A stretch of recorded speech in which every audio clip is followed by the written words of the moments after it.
সাভারে জাতীয় স্মৃতিসৌধে জাতির বীর সন্তানদের প্রতি শ্রদ্ধা নিবেদন করবেন বিএনপির ভারপ্রাপ্ত চেয়ারম্যান তারেক রহমান। এ নিয়ে আশপাশের এলাকায় জোরদার করা হয়েছে 4 স্তরের নিরাপত্তা ব্যবস্থা।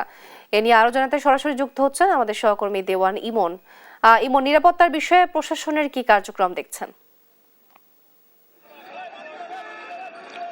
নিরাপত্তার বিষয়টি যদি শুরুতেই বলি যে প্রথমে 8 শতাধিক পুলিশ সদস্য মোতায়েনের কথা থাকলেও সেটি বৃদ্ধি করে কিন্তু এখন 1000 পুলিশ সদস্য কিন্তু আজকে তারেক রহমানের এই সাভার জাতীয় স্মৃতিসৌধে আগমন উপলক্ষে কিন্তু নিয়োজিত রয়েছেন। এবং এছাড়া কিন্তু আমরা দেখেছি যে প্রশাসনের পক্ষ থেকে বলা হয়েছে যে 4 স্তরের নিরাপত্তার বলয় কিন্তু এখানে তৈরি করা হয়েছে। এখানে ভিগো ওয়্যার গার্ড প্রয়োজন মতো বাঁকানো যায়, অধিক চাপেও ভাঙে না।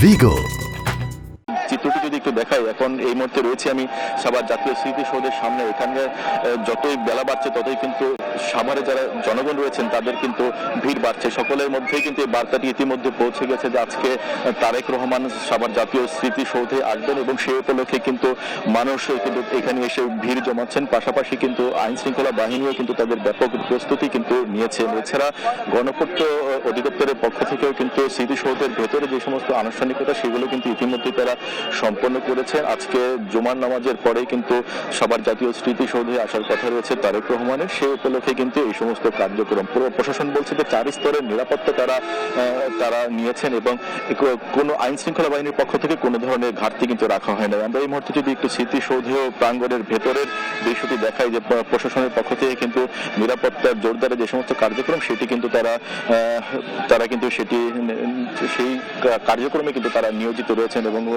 দেখতে পাচ্ছি যে সৌধ আঙিনার মধ্যেই কিন্তু আইন শৃঙ্খলা বাহিনীর সদস্যরা কিন্তু রয়েছেন। এবং প্রধান ফটক যেটি রয়েছে স্মৃতিসৌধের, সেই স্মৃতিসৌধের প্রধান ফটকের সামনের চিত্রটি যদি দেখাই যে এখন এখানে কিন্তু যারা সাধারণ মানুষ রয়েছে তারা কিন্তু এসে ভিড় জমাচ্ছেন। দূর থেকে হলেও তারেক রহমানকে যেন একটি পলকের জন্য তারা দেখতে পারেন সেই উপলক্ষে কিন্তু তারা এখানে ছুটে এসেছেন। তো এই ছিল আমার কাছে সাভারের জাতীয় স্মৃতিসৌধ থেকে সর্বশেষ।